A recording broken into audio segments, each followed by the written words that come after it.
ఓం శ్రీ మహాగణాధిపతయే నమ. ఓం శ్రీ గురుభ్యో నమ. ఓం శ్రీ సాయినాథాయ నమ. శ్రీ సాయి సచరిత్రలో 12వ అధ్యాయం.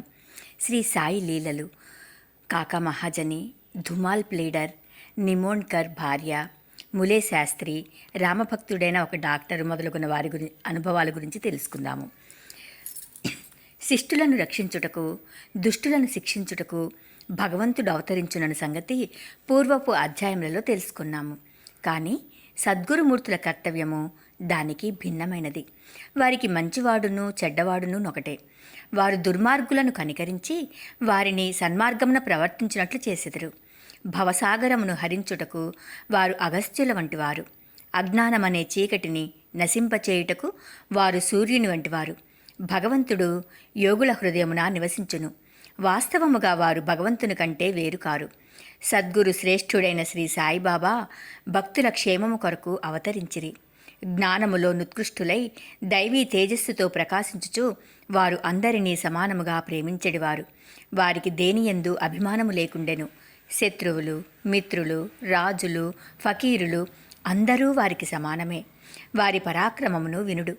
భక్తుల కొరకు తమ పుణ్యమునంతయూ వ్యయపరచి ఎప్పుడూ వారికి సహాయము చేయుటకు సిద్ధముగా నుండివారు. వారికిచ్చలేనిచో భక్తులు వారి వద్దకు రాలేకుండిరి. వారి వంతు రానిదే వారు బాబాను స్మరించువారు కారు.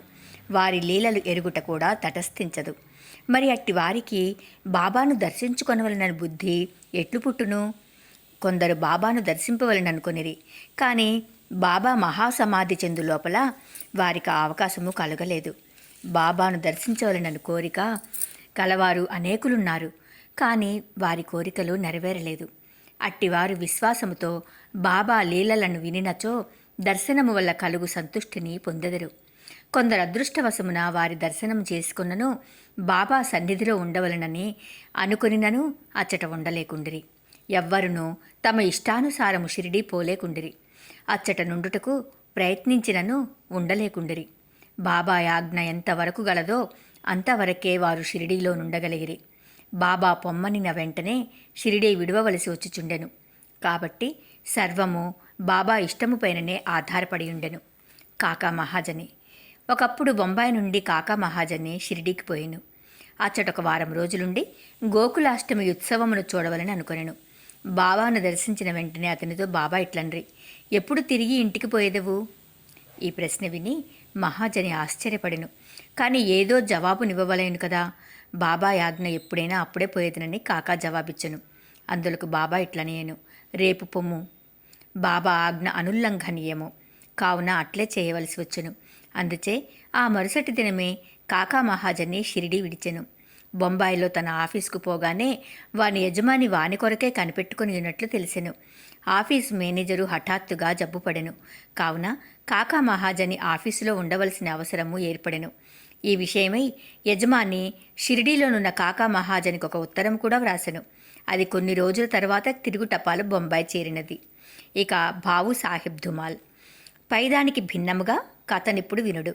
ప్లీడర్ వృత్తిలో నుండిన బావు సాహెబ్ ధుమాల్ ఒకసారి కోర్టు పనిపై నిఫాడ్ పోవచ్చుండెను. దారిలో దిగి షిరిడీ పోయాను. బాబా దర్శనం చేసుకుని వెంటనే నిఫాడ్ పోవా సెలవు కోరెను. కానీ బాబా అనుజ్ఞనివ్వలేదు. షిరిడీలోనే ఇంకొక వారం ఉండినట్టు చేసెను. ఆ తరువాత అతడు బాబా వద్దకు సెలవు పొంది నిఫాడ్ చేరగా అక్కడి మెజిస్ట్రేటుకు కడుపు నొప్పి వచ్చి కేసు వాయిదా పడినని తెలిసెను. తర్వాత ఆ కేసు విచారణ కొన్ని నెలల వరకు సాగెను. 4 మెజిస్ట్రేటులు దానిని విచారించిరి. తుట్టతుదకు ధుమాల్ గెలిచెను. అతని కక్షిదారు విడుదలయ్యెను. నిమోన్కార్ భార్య. నిమోన్ గ్రామ వతనదారును గౌరవ మెజిస్ట్రేటును అగు నానాసాహెబ్ నిమోన్కర్ తన భార్యతో షిరిడీలో కొంతకాలం ఉండెను. ఆ దంపతులు తమ సమయమంతయు మసీదులోనే గడుపుచు బాబా సేవ చేయుచుండిరి. బేలాపూరులోనున్న వారి కుమారుడు జబ్బుపడినట్లు కబురు వచ్చెను. బేలాపూరు పోయి తన కుమారుని అక్కడకున్న తమ బంధువులను చూచి అక్కడ కొన్ని దినములు ఉండవలనని తల్లి అనుకొనెను. కానీ బేలాపూరు పోయి ఆ మరుసటి దినమునకే షిరిడి తిరిగి రావాలనని భర్త చెప్పెను. ఆమె సందిగ్ధంలో పడెను. ఏమీ చేయుటకు తోచలేదు. ఆమె దైవమైన శ్రీ సాయినాథుడే ఆమెనప్పుడు ఆదుకొనెను. బేలాపూరుకు పోవుటకు ముందు ఆమె బాబా దర్శనమునకై వెళ్ళెను. అప్పుడు బాబా సాఠేవాడ ముందర నానాసాహెబ్ మొదలగు వారితో నిండెను. ఆమె బాబా వద్దకు పోయి సాష్టాంగ నమస్కారం చేసి బేలాపూర్ పోవుటకు అనుమతి నిమ్మని కోరెను. అప్పుడు బాబా ఆమెతో ఇట్లు చెప్పెను, వెళ్ళుము, ఆలస్యం చేయువద్దు. హాయిగా బేలాపూరులో 4 రోజులుండిరా. నీ బంధువులందరినీ చూచి నింపాదిగా షిరిడీకి రమ్ము అన్నారు. బాబా మాటలెంత సమయానుకూలంగా నుండెనో గమనించుడు. నిమోన్కర్ ఆదేశమును బాబా ఆజ్ఞ రద్దు చేసెను. ఇక నాసిక్ నివాస్యగు ములే శాస్త్రి. ములే శాస్త్రి పూర్వాచార పరాయణుడైన బ్రాహ్మణుడు, నాసిక్ నివాసి. ఆయన షట్శాస్త్ర పారంగతుడు, జ్యోతిష సాముద్రిక శాస్త్రములలో దిట్ట. అతడు నాగపూర్కు చెందిన కోటీశ్వరుడుగు బాపూసాహెబ్ బూటీని కలుసుకొనుటకు షిరిడీకి వచ్చెను. బూటీని చూసిన పిదప బాబా దర్శనమునకై మసీదుకు పోయెను. బాబా తన డబ్బుతో మామిడి పండ్లను, కొన్ని పలహారపు వస్తువులను కొని మసీదులోనున్న వారందరికీ పంచిపెట్టుచుండెను. మామిడి పండును బాబా ఒక చిత్రమైన విధముగా అన్ని వైపులా నొక్కెడివారు. తినివారు ఆ పండును నోటబెట్టుకుని చప్పరించగానే రసమంతయు నోటిలోనికి పోయి తొక్క టెంకె మిగిలెడివి. అరటి పండ్ల నొలిచి గుజ్జును భక్తులకు పంచిపెట్టి తొక్కలు బాబా తమ వద్ద ఉంచుకునేవారు. ములే శాస్త్రి సాముద్రికము తెలిసిన వాడగుటచే పరీక్షించుటకై బాబాను చేయి చాచుడని అడిగాను. బాబా దానిని అసలు పట్టించుకొనక 4 అరటి పండ్లు అతని చేతిలో పెట్టిరి. తర్వాత నందరూ వాడా చేరిరి. ములే శాస్త్రి స్నానం చేసి మడిబట్టలు కట్టుకొని అగ్నిహోత్రం మొదలగునవి ఆచరించుటకు మొదలెడెను. బాబా మామూలుగానే లెండి తోటకు బయలుదేరెను. మార్గమధ్యమున బాబా హఠాత్తుగా గేరు ఎర్ర రంగు తయారుగా నుంచుడు, ఈనాడు కాషాయ వస్త్రము ధరించెదును అని అనెను. ఆ మాటలెవరికీ బోధపడలేదు. కొంతసేపటికి బాబా లెండి తోట నుంచి తిరిగి వచ్చెను. మధ్యాహ్న హారతి కొరకు సర్వము సిద్ధమయ్యెను. మధ్యాహ్న హారతికి తనతో వచ్చెదరాయని ములే శాస్త్రిని బూటి అడిగను. సాయంకాలము బాబా దర్శనం చేసుకున్నదని శాస్త్రి బదులు చెప్పెను. అంతలో బాబా తన ఆసనముపై కూర్చుండెను. భక్తులు వారికి నమస్కరించిరి. ఆరతి ప్రారంభమయ్యెను. బాబా నాసిక్ బ్రాహ్మణుని వద్ద నుండి దక్షిణ తెమ్మెనను. బూటీ స్వయంగా దక్షిణ తెచ్చుటకై పోయెను. బాబా ఆజ్ఞ అతనికి చెప్పగానే అతడు ఆశ్చర్యపడెను. తనలో తానిట్లు అనుకొనెను, నేను అగ్నిహోత్రిని, బాబా గొప్ప మహాత్ముడే కావచ్చును, కానీ నేనాయన ఆశ్రితుడను గానే, వారికి నేనెందులకు దక్షిణ నీవలనెను? సాయిబాబా ఎంతటి మహాత్ముడు బూటి వంటి సంపన్నుని ద్వారా దక్షిణ అడుగుటచే అతడు కాదనలేకపోయాను. తన అనుష్ఠానమును మధ్యలోనే ఆపి బూటితో మసీదుకు బయలుదేరెను.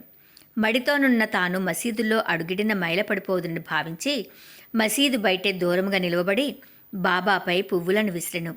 హఠాత్తుగా బాబా స్థానంలో గతించిన తమ గురువగు ఘోలప్ స్వామి కూర్చుని ఉండెను. అతడు ఆశ్చర్యపోయెను. అది కళా నిజమా అని సందేహపడెను. తనను తాను గిల్లుకొని మళ్ళీ చూసెను. తాను పూర్తి జాగ్రత్తావస్థలోనే ఉన్నాడు. భ్రాంతి ఎగుటకు వీలు లేదు. అయినచో ఏనాడో గతించిన తన గురువు అతడికెట్లు వచ్చెను? అతనికి నోట మాట రాకుండెను. తుదకు సందిగ్ధములన్నీ విడిచిపెట్టి మసీదులో ప్రవేశించి తన గురువు పాదములపై పడి లేచి చేతులు జోడించి నిలువబడెను.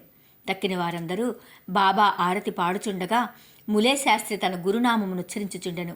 తాను అగ్రకులమునకు చెందినవాడను, పవిత్రుడను ఎను అభిజాత్యమును వదిలిపెట్టి తన గురుని పాదములపై పడి సాష్టాంగ నమస్కారమునర్చి కండ్లు మూసుకొనెను. లేచి కండ్లు తెరచి చూచేసరికి వారిని దక్షిణే అడుగుచూ సాయిబాబా కనిపించెను. బాబా వారి ఆనందరూపమును, ఊహ కందని వారి శక్తిని చూచి ములే శాస్త్రి మైమరచెను. మిక్కిలి సంతుష్టి చెందెను. అతని నేత్రములు సంతోష భాష్పములచే నిండెను. మనస్ఫూర్తిగా బాబాకు తిరిగి నమస్కరించి దక్షిణ నొసంగెను. తన సందేహం తీరినదనియు తనకు గురుదర్శనమైనదనియు చెప్పెను. బాబా యొక్క ఆ ఆశ్చర్యకరమైన లీలను గాంచిన వారందరూ అచ్చరి ఉందిరి.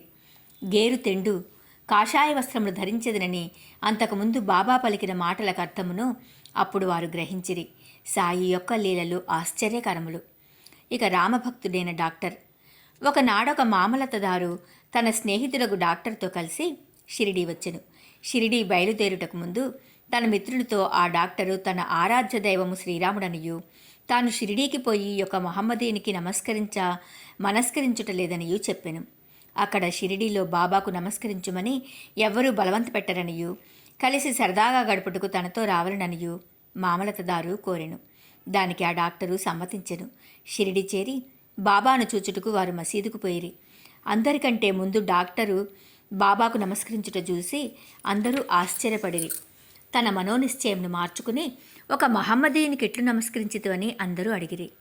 తన ఇష్టదైవమగు శ్రీరాముడు ఆ గద్దపైన తనకు గాన్పించుటచే వారి పాదములపై పడి సాష్టాంగ నమస్కారమునర్చితనని డాక్టర్ బదిలిడెను.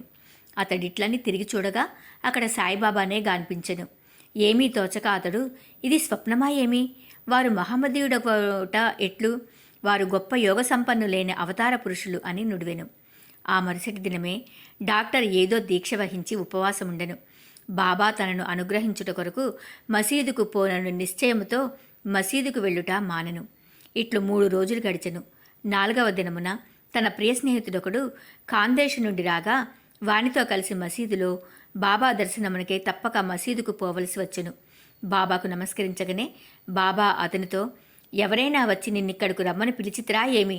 ఇట్లు వచ్చితివి అని ప్రశ్నించెను. ఆ ప్రశ్న డాక్టర్ మనస్సును కదిలించెను. ఆనాటి రాత్రియే నిద్రలో అతనికి గొప్ప ఆధ్యాత్మిక అనుభూతి కలిగి అనిర్వచనీయమైన ఆనందాన్ని అనుభవించెను. ఆ తరువాత అతడు తన ఊరికి పోయినను ఈ ఆనందానుభూతి 15 దినముల వరకు అటులనై ఉండెను. ఆ ప్రకారముగా అతనికి సాయిబాబా యందు భక్తి అనేక రెట్లు వృద్ధి పొందెను. పై కథల వలన, ముఖ్యంగా ములేశాస్త్రి కథ వలన నేర్చుకొనిన నీతి ఏమనా, మనము మన గురువునందే అనన్యమైన నిశ్చల విశ్వాసముంచవలను. వచ్చే అధ్యాయంలో మరికొన్ని సాయిలీలలు చెప్పెదను. 12వ అధ్యాయము సంపూర్ణము.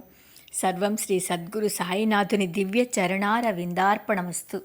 ఓం శ్రీ సాయినాథాయ నమః.